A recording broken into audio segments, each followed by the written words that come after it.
Conversamos con Elías Santana. Elías, tú has trabajado con las comunidades y te queremos preguntar cuál es tu diagnóstico de la percepción que tienen las comunidades sobre el tema político en este momento. Bueno, primero, José Gregorio, agradecido por esta conversación. Segundo, son mis opiniones personales, no vinculan a las organizaciones comunitarias, que nos cuidamos mucho de eso, ¿no? De tener algún tipo de parcialidad. Es mi opinión personal, producto de esas vivencias. Lo primero que te digo es que el venezolano común no está despolitizado, que esa idea que ha estado presente en los medios de comunicación, no. Lo que quizás es que no está pendiente de lo que en este momento le interesa al mundo político venezolano, especial tanto el sector opositor como el sector oficial, que están pendientes del proceso electoral del año 2024, en algunos sectores de la búsqueda de un candidato de consenso, otros a través de las primarias, el Ejecutivo Nacional preparando su maquinaria electoral, pero no hay un discurso y no hay una praxis desde la cotidianidad, desde los asuntos de mis hijos en la escuela, desde lo que significa, cómo está el servicio de emergencia del centro de salud de mi ciudad, cómo está el servicio de transporte colectivo, qué es la realidad de las busetas hoy. Desde allí no se está construyendo un discurso y una praxis con iniciativa, con vamos a hacer cosas para corregir. No se está haciendo. Está bien, pero entonces no hay salida política que pueda generar un cambio que están reflejando las encuestas cuando dicen que hace falta la transformación política del país. La naturaleza aborrece el vacío, ¿no? Es quizás un momento de la historia particular para la aparición de una fuerza política, de una candidatura, de una opción de país que recoja. Hay un sector, en esto coinciden todos los encuestadores, hay un sector identificado plenamente con el oficialismo, hay un sector identificado con las diferentes corrientes de la oposición, y hay casi un 70% de los venezolanos, repito, no es que están despolitizados, es que no hay una política que les atraiga, que les llame la atención, no es gente apática, es gente que la oferta no le llama la atención. Entonces los políticos no le están hablando a esa franja de la población. Bueno, yo creo que hay excepciones, ¿no? Que hay excepciones en el mundo político opositor de gente que está intentando, pero no es lo mayoritario, no es lo masivo, y definitivamente lo que se está dando de la búsqueda de consenso o de las primarias no tiene un lenguaje en este momento, no tiene un lenguaje que atraiga, que llame la atención, con el que el ciudadano común se identifique. Y hay que poner el ojo, hay que poner la mirada y reconocer el enorme esfuerzo que se está haciendo del sector oficial enfocado ya en el proceso electoral del año 2024. O sea, las iniciativas del presidente, la aplicación para plantearle los problemas. O sea, ellos están haciendo su trabajo en este momento.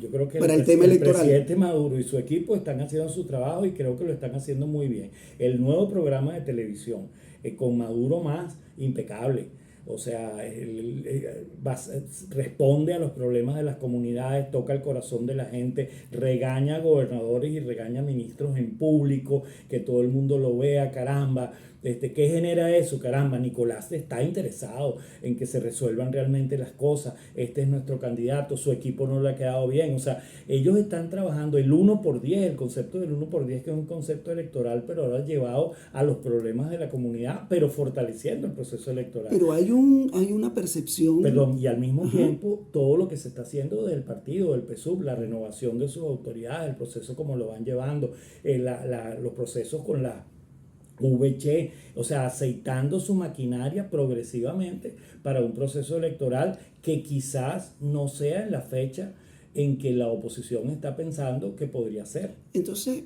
Elías, ¿tú crees que esa acción del gobierno puede revertir el rechazo que también recogen las encuestas?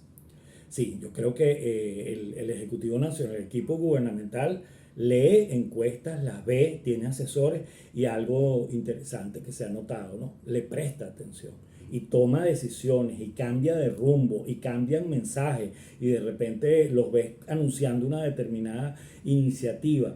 claro, ¿qué pasa? ¿Por qué en el sector opositor no ocurre? Porque es que el sector opositor no tiene una instancia única de coordinación. Aquellos momentos en que existía la Coordinadora Democrática, la Mesa de la Unidad Democrática, con todos las críticas que se puedan hacer, pero había una voz, por ejemplo, frente a la comunidad internacional, frente a los interlocutores nacionales y frente al propio Ejecutivo, frente a la élite política dominante.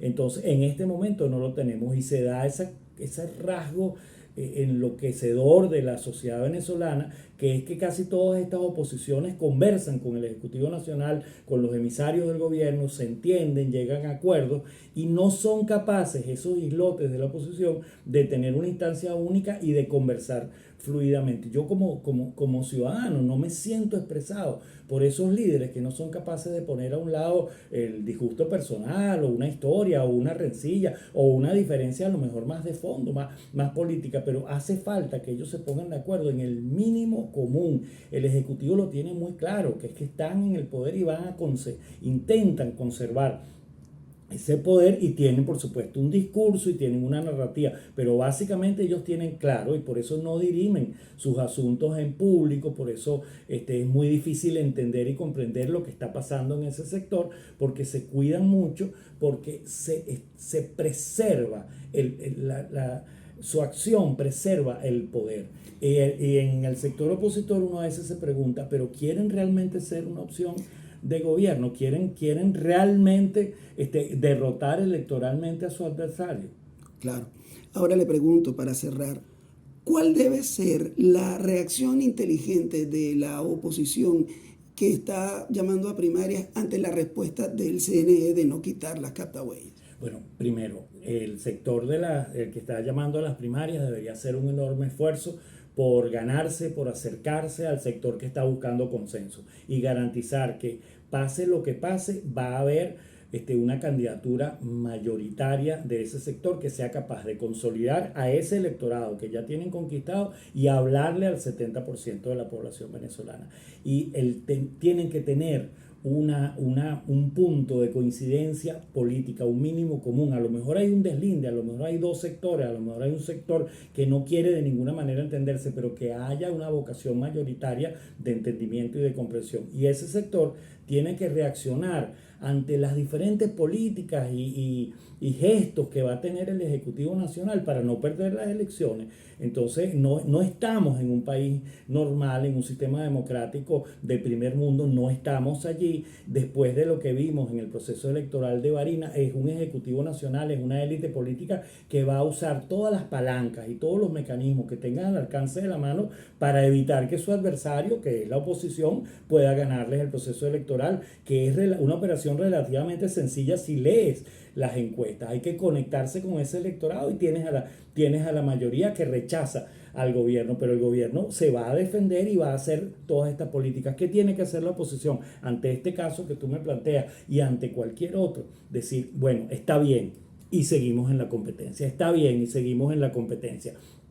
Luchar al máximo por las condiciones y ahí están los diálogos y la posibilidad de la presencia de la comunidad, presencia incisiva de la comunidad internacional, pero tener también la astucia de prever, de avisorar, de anticipar qué jugadas o qué recursos podrá hacer el Ejecutivo Nacional y luego qué decisiones políticas inteligentes, innovadoras puede tomar la oposición para llegar a la victoria en el proceso del año 2024. Proceso que si gana la oposición, por cierto, a quien le hace mucho bien es al propio chavismo, al propio oficialismo, porque es una élite política que llegó es una creencia, es un fervor popular que llegó para quedarse. Y a ese oficialismo, a ese partido que se llama PSUV, que es el más grande de Venezuela, pues le conviene estar la alternabilidad para renovarse, para repensarse en un momento. O sea, Venezuela tiene que entender que